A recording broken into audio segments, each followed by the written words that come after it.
president of Communities United Against Police Brutality. That's MICHELLEGROSS. And we are here today to talk about what is arguably a very historic occasion for the city of Minneapolis and the Minneapolis Police Department, as well as the community. We will hopefully today have a vote on a federal consent decree by the DOJ. And we're pretty excited about that because that will place the city of Minneapolis and the Minneapolis Police Department under a federal consent decree that will then go along with the Minnesota Department of Human Rights state consent decree. Both consent decrees are important. They're separate, they're different. The Minnesota Department of Human Rights consent decree can only enforce the Minnesota Human Rights Act. The federal consent decree can go much further, be much broader, and enforce many more federal statutes and conditions than what the MDHR consent decree can do. The MDHR consent decree is good, but it cannot go as far as the federal consent decree. So this is why both are important to us and why we're very excited to see this thing happen. I've personally been working for roughly 35 years to get a consent decree in this town by the federal government. So I am over the moon that this, I believe, is finally going to happen. But it has to happen fast because the city council has to agree to this consent decree, and then it has to go into court and a judge has to sign it before January 20th. If it's not signed by January 20th, we can be assured that we will not have a consent decree. So, because the incoming administration has made that clear. And so for that reason, I'm so glad that we're finally getting at the table. There's hopefully going to be an agreement today to go forward, and then the city and the DOJ can get into court and get this thing signed off. This is utterly necessary. Our city, you will recall, was the epicenter of activity around police accountability 5 years ago. And that was because of the murder of George Floyd. But George Floyd was not the only person killed by the Minneapolis police, not by a long shot. And so there have been many things that have needed to happen in this town that haven't happened absent a consent decree. And so that's why we're extremely excited. I want to mention one other thing, and that's this. Right after George Floyd was killed, our organization, along with the other organizations here, several organizations, signed a letter to the Department of Justice asking them to come here and do this investigation. And that was the genesis for this consent decree. So we're very proud of that piece as well. We asked for it. We met with the DOJ their first night in town. We did a ton of work to help this thing happen.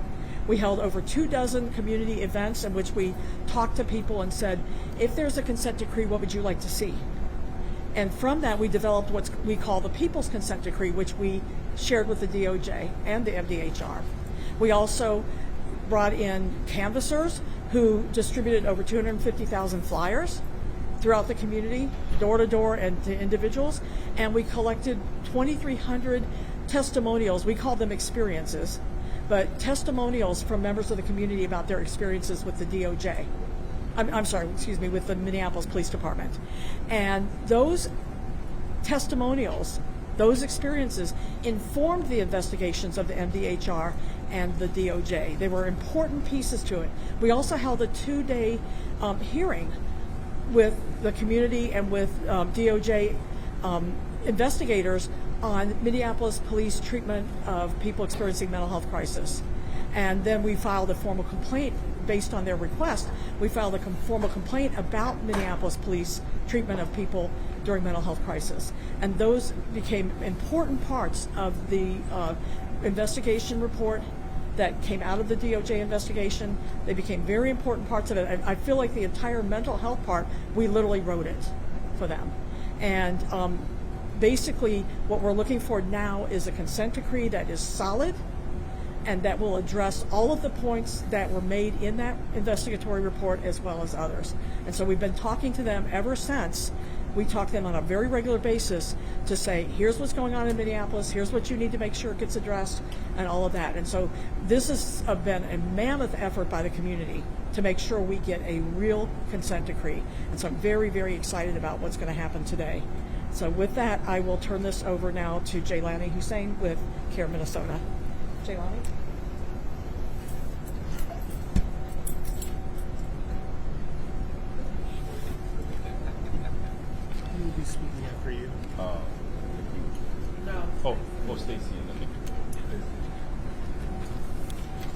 Jaylani Hussein, Jaylani-Hussein, Executive Director of CARE Minnesota. I want to echo what Michelle has said, and I want to start by saying that Minnesota and Minneapolis is home to the most recognizable police brutality case in a generations. The murder of George Floyd has ultimately shaped and changed the way we think about police brutality in this country. And what we hope for this dissent decree is to meet that test of being among the strongest dissent decree that we know of today in the federal Department of Justice. We still don't know the full details, but what we as a community have done, as Michelle talked about, is a lot of work. We have been speaking with our community and specifically asking for the Department of Justice to engage in this effort. What is going to be discussed, and I want the community to be fully aware of this, is that the Department of Justice have found clear pattern of practice by the Minneapolis Police Department that are unconstitutional, that violate the civil rights of Minneapolis residents. This is not just talking about police accountability. This is about the fact that there is clear proof of violations of civil rights against people of color by the Minneapolis Police Department. What we hope in this dissent decree is to show that it will have the metrics and specifically the core aspects of what we're hoping for, which is to address at the top specifically the excessive use of force. We have seen this over and over all over America, and we see it also in Minneapolis. And even though many people remember the death of George Floyd, the murder of George Floyd, there are many others that have been murdered by the Minneapolis Police Department, and there will continue to be others murdered by the Minneapolis Police Department unless something changes. And this is what we're hopeful about this dissent decree. In addition to that, we also want to see policies change, clear policies change what that govern police action in Minneapolis. We also want to see effective training. Training has been used as a buzzword, but we know if training is not effective and does not actually result in changes of culture and practice, it is not worth its word, training.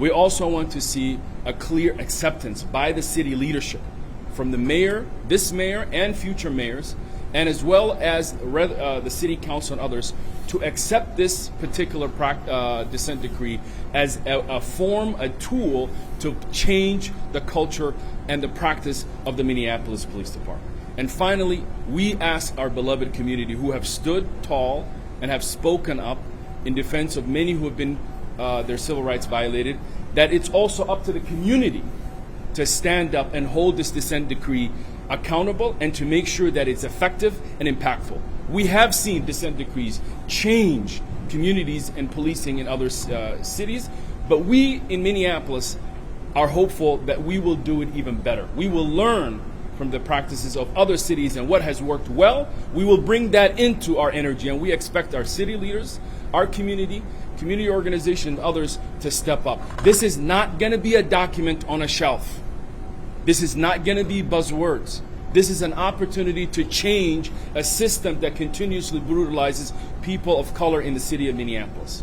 We know that the pendulum is starting to swing backwards, that many people are not interested, as they were interested a few summers ago after the murder of George Floyd, in addressing this issue. But we as the community leaders here standing are as interested as we were and will continue to be interested until every civilian in Minneapolis is treated equally. And most importantly, people of color and black people in the city of Minneapolis and other cities are treated equally. And their police department treat them the same manner that they should treat every single human being. We are not satisfied. This is just a moment of juncture. This dissent decree happened because the community demanded, not because the Minneapolis Police Department wanted it or the city of Minneapolis leaders wanted it. They wanted to put everything into that. But this opportunity presents us a way forward, and we need everyone. We also need the corporate leaders, the many others who stood forward in talking about addressing police accountability in the city of Minneapolis. There are many others who said that they want change. We expect those people to be as vigilant and as participant in the effort of holding Minneapolis Police Department accountable. And I'm going to say this. The Department of Justice today is going to be dealing with the dissent decree of the Minneapolis Police Department. But we also know the St. Paul Police Department is as guilty as the Minneapolis Police Department, perhaps even more guilty. We know there are other police jurisdictions across the state of Minnesota that are also as guilty as the Minneapolis Police Department.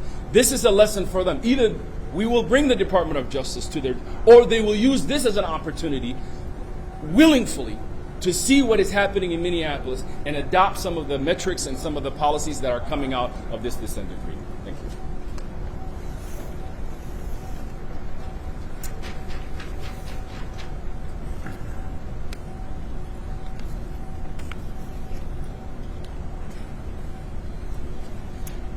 I'm Stacy Gurian Sherman, Stacey, capital Gurian hyphen Sherman, capital Sherman.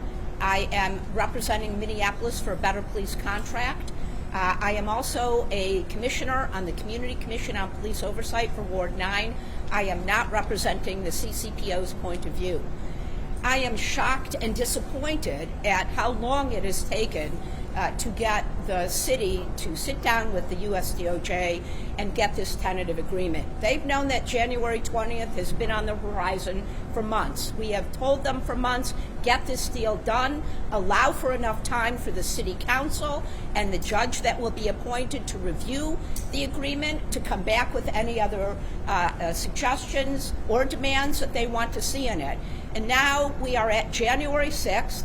And back there right now, the city council is meeting, and I guarantee you they are being pushed and cajoled into signing this agreement with the mayor saying, sign it or you don't get anything when President Trump comes into office. This is not where we should have been 4.5 years after the torture and murder of George Floyd. This is not where we should have been when Rebecca Lucero, the commissioner of the Minnesota Department of Human Rights, had the courage and the tenacity to get a settlement agreement, the state equivalent of a consent decree. We have the opportunity, the unique opportunity, to build on that settlement agreement. That was what we are at the point of perhaps squandering. I am worried that we don't, as the public, are not allowed to see this consent agreement in the same way we weren't allowed to see the tentative agreement from the police contract. I'm worried that we are being pushed into a corner to settle for something that may not have the kind of strengthening, filling in of gaps from the settlement agreement to the consent decree. I'll give you a couple of examples. We expect to see in this consent agreement an independent police commission that is truly independent, truly has authority. As a member of the commission, the CCPO, I sat during a presentation on police policy review. It was done by the police department implementation team. It was overseen by the city attorney's implementation team, both from the mayor and from ALEFA, Effective Law Enforcement for All, the independent evaluator. The CCPO was invisible, absent from that initial policy review. I had to get up and say the city ordinance, the law that put in the CCP into effect, requires us to have 120 days to review policy and get out our recommendation to the city. In the settlement agreement, there is a 45-day public review period. We are at January 6th and have not seen a coordination of that. And again, I want to emphasize, the CCPO was left out. We keep hearing from ALEFA that the main key to a successful compliance of a consent decree is when a police department can get to self-sufficiency, self-monitoring on abuses that may have happened. Right now, that only independent civilian oversight is the Community Commission on Police Oversight, and we're being treated as if we are not important, as if we are invisible, and are being ignored. I expect to see a robust independent police oversight in the consent decree. I expect to see more specificity as to what constitutes community input. I am troubled at the lack of community input that we have been seeing. It's been, a lot of it's behind closed doors. It has not been robust. We know from our colleagues in New Orleans, where there are people on their monitoring team and on our LIFA, where they have said community input has, quote, collapsed.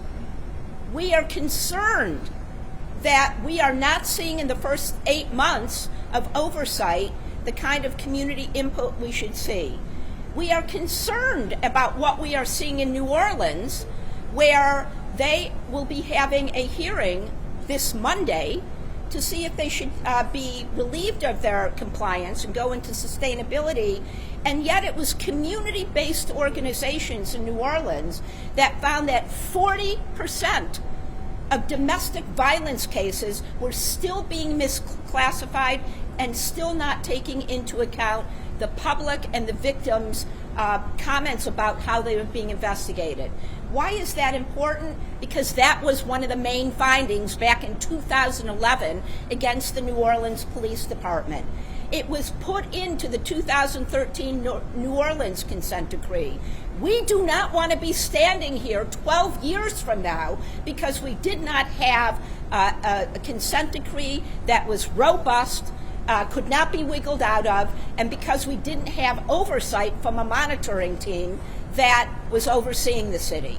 We have an opportunity to look at where monitoring has been, the evaluation has been. It's built right into the settlement agreement, and we expect to see a process in that consent decree that tells us exactly what the steps are for examining and looking over the current state of monitoring and whether we stick with the LIFA or go to a different entity.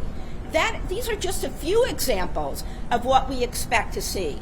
We also expect to see a consent decree that will be hundreds of paragraphs, hundreds of different items, from data to everything that Jelani talked about and others have talked about. This is going to take time to review, to compare with the settlement agreement. Did we get more? Did we get the same? And most disconcertingly, did we actually get less? So we have to make sure that we see specificity.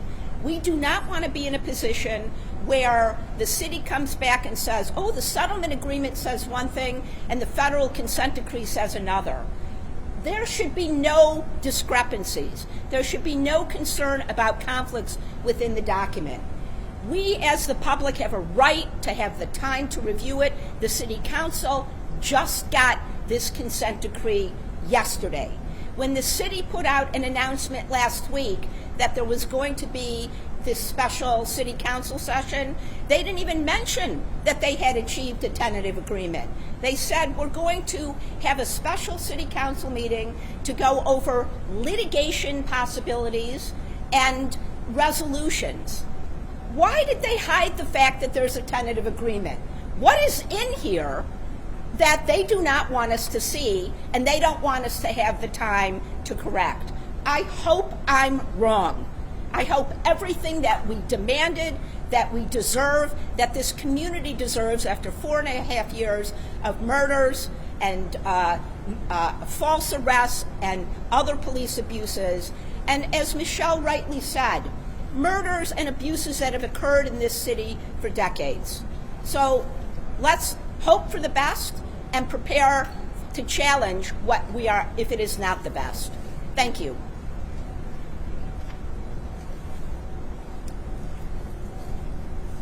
Good afternoon. I'm Nikema Levy-Armstrong, civil rights attorney, as well as the founder of the Racial Justice Network, and of course, one of the folks who's been standing in solidarity with the people around me, the people who could not be here, families and others who are concerned about the behaviors, the long-standing behaviors of the Minneapolis Police Department and all of the harm, the cumulative effects that they have caused, particularly to our most vulnerable communities.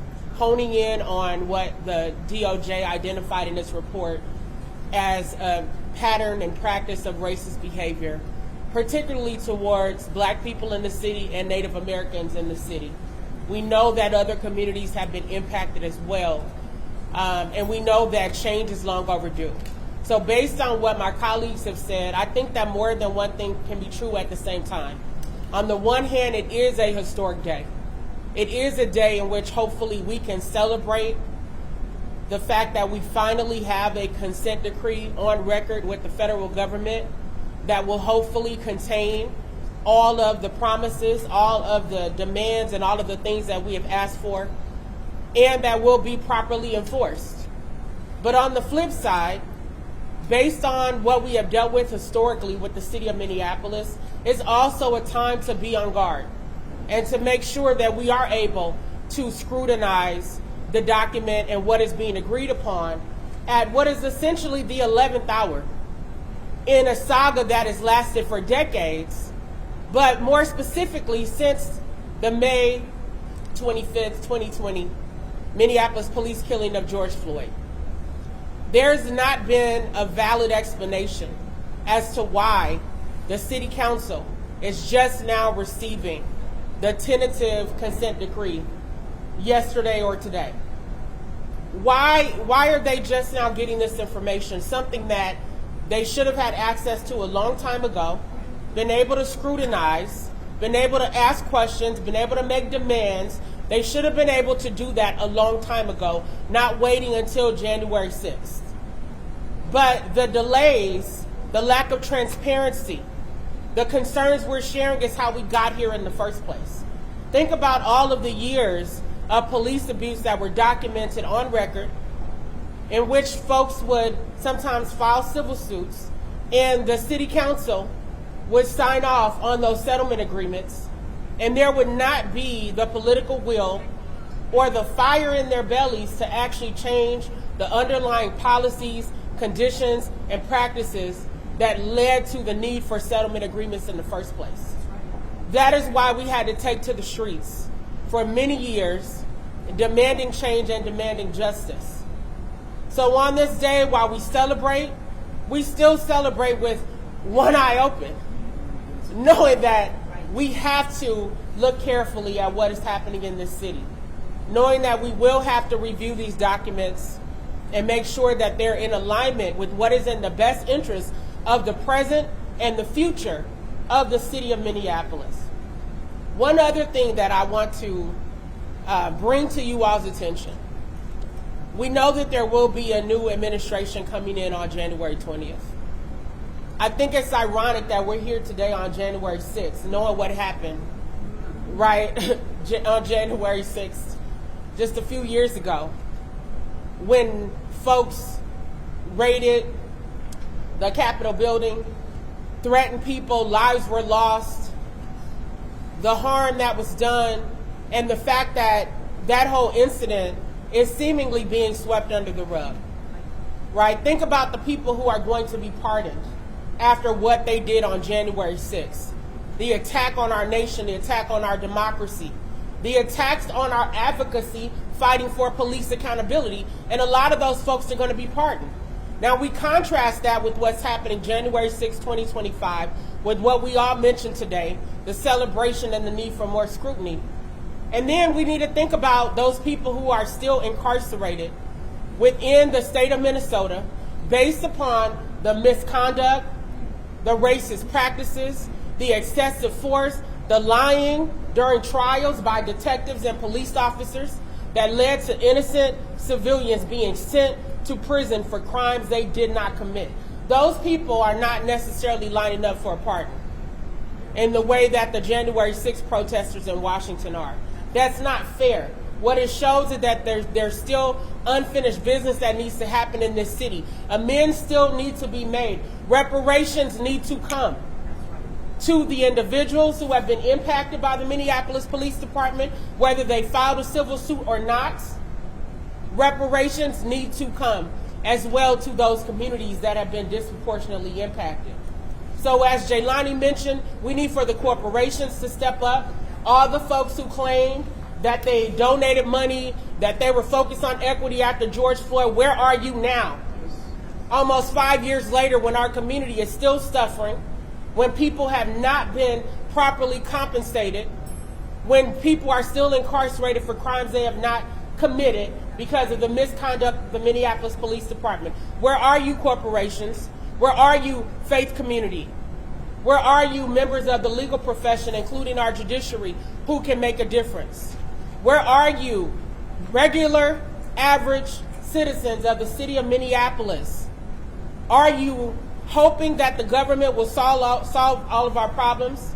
Or are you getting involved and asking questions and paying attention? That's what it's going to take to shift the culture of the Minneapolis Police Department. Documents matter, but the will of the people in demanding change probably matters just as much, if not more. The last thing that I will say is that we need to prevent a travesty of justice from happening when this new administration comes on board.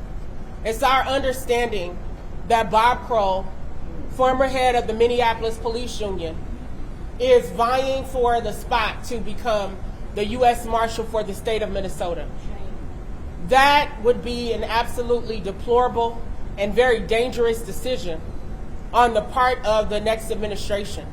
So what I'm asking, what we're asking, is for you all to use your voices, to call Washington after January 20th, if not before, to write in the Star Tribune, write opinion pieces, go online and talk about our need to prevent this travesty of justice. Bob Kroll's behavior over the years is how we got here in the first place. It's at least one of the key reasons. Justifying police misconduct, calling people who were unjustly killed by the police criminals and cowards and all these other things, which were unacceptable. So Bob Kroll helped to create the culture that we are now fighting to undo. He does not deserve a place as the head of the U.S. Marshals. We filed a lawsuit several years ago, 11 of us, demanding justice, demanding change, demanding accountability, and demanding that Bob Kroll not be allowed to serve in a leadership position in 3 counties, including Hennepin County, over the next 10 years. So if he becomes the head of the U.S. Marshals, he will have oversight of residents in Ramsey, Anoka, and Hennepin County. And again, his behavior is part of how we got here. So we need to use our voices. We need to demand change. We need to make sure that we are scrutinizing whatever comes out of this process today.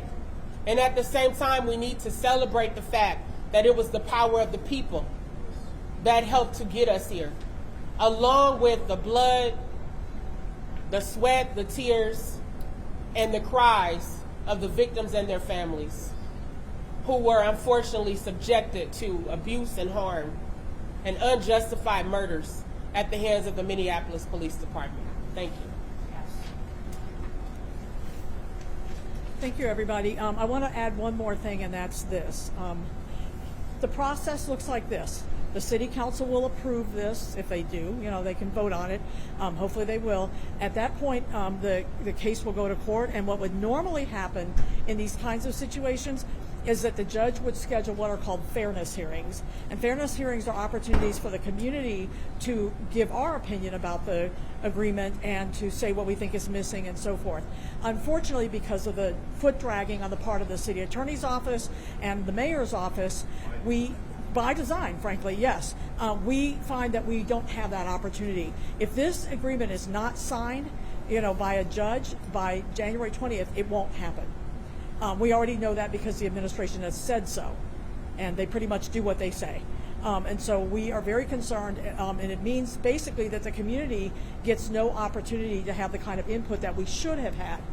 In New Orleans, for example, there were 3 fairness hearings, 3 opportunities for the community to have input into the agreement before it was finalized.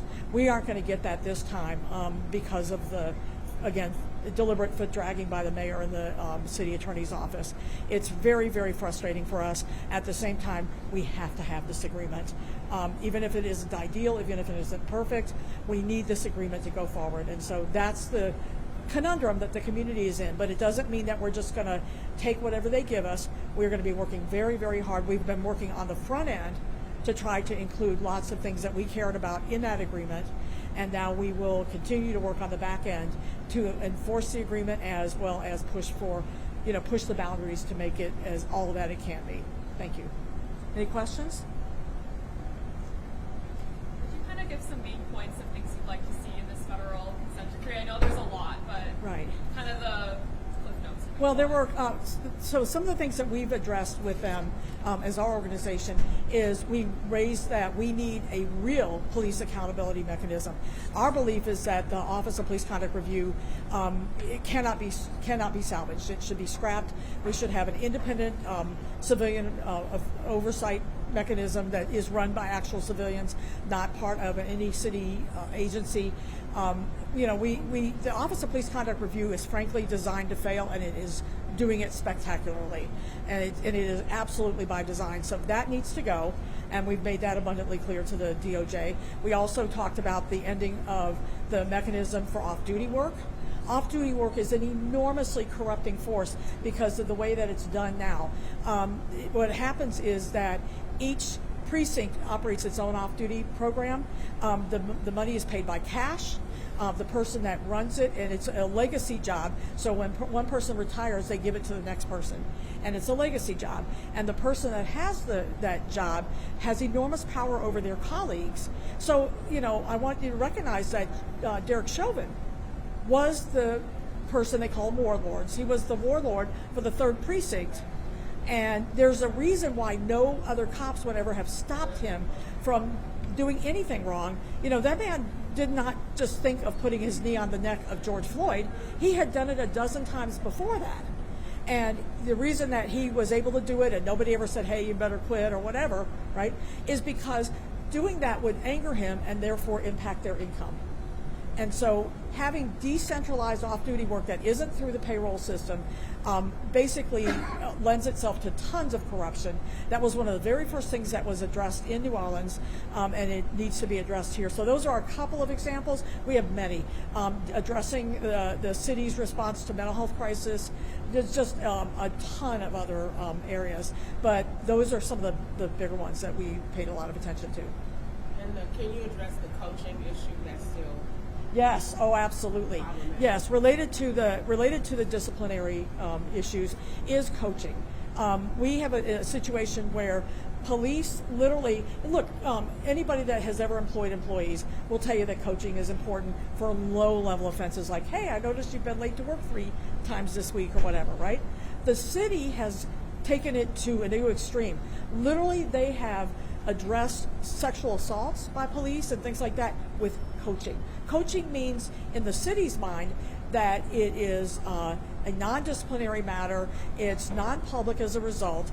It's a way to hide the misconduct and basically keep it from being used in like lawsuits and things like that. And so, we have got to get rid of this coaching issue. And that's part of our recommendations related to the disciplinary, the disciplinary mechanisms. Excuse me. Can you talk about how the city, you feel like purposely dragged their feet out to undermine the activist movement to get a fairness hearing to put more stuff in the consent decree? Could you talk about? Well, we're not privy to all of what they were doing, but we were pushing them to get in the room and sit down and get this negotiation to happen. And, it was our feeling that they were not interested in going in a hurry, that they were interested more in giving a lot of pushback and keeping things out of the agreement that they could keep out of it. That's just been the feeling that we've had from trying to push them to go forward.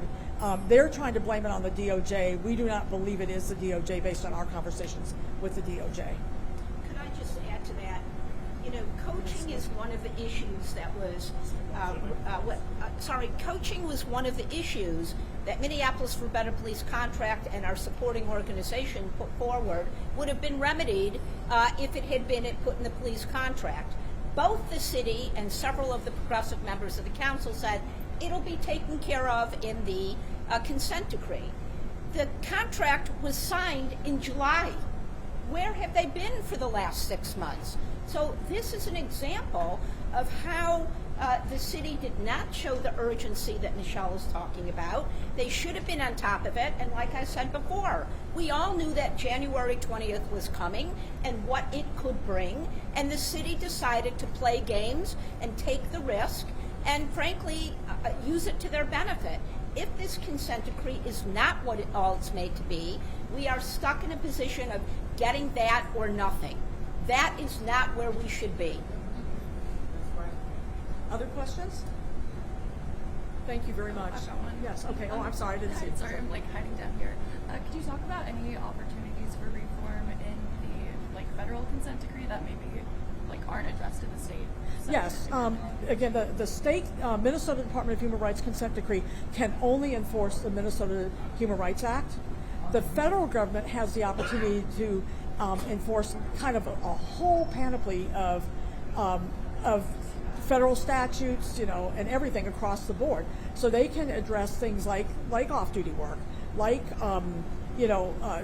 civilian oversight. They have a lot of ways that they can address things that are outside of the purview of the Minnesota Human Rights Act. And so that's one of the reasons why this consent decree was so important to us. We love that there was an MDHR consent decree, but we think it's not quite enough because, again, we've got a lot of areas that need to be addressed that the federal government can address. So, do you want to say something? Do you want to say something? Yeah, okay, maybe you can answer that question. Oh, I didn't hear the question. Oh, I thought that's what you wanted to say was something. Oh. I thought you wanted to answer the question. Yeah, in any case, I just wanted to make the point that we are celebrating today because there are consent decrees that are going to force the city to reform in a number of areas. But the really important thing is all the things that are being forced on the city are things that the city could have voluntarily done 4 years ago, 5 years ago, decades ago. That's They right. could have done this without being forced by the government to do it. And George Floyd would be alive, and we wouldn't be talking about this because the police department would work the way it should. Thank you. That's right. Okay, you want to tell your name? Oh, yeah, Dave Bicking, B as in boy, Icking.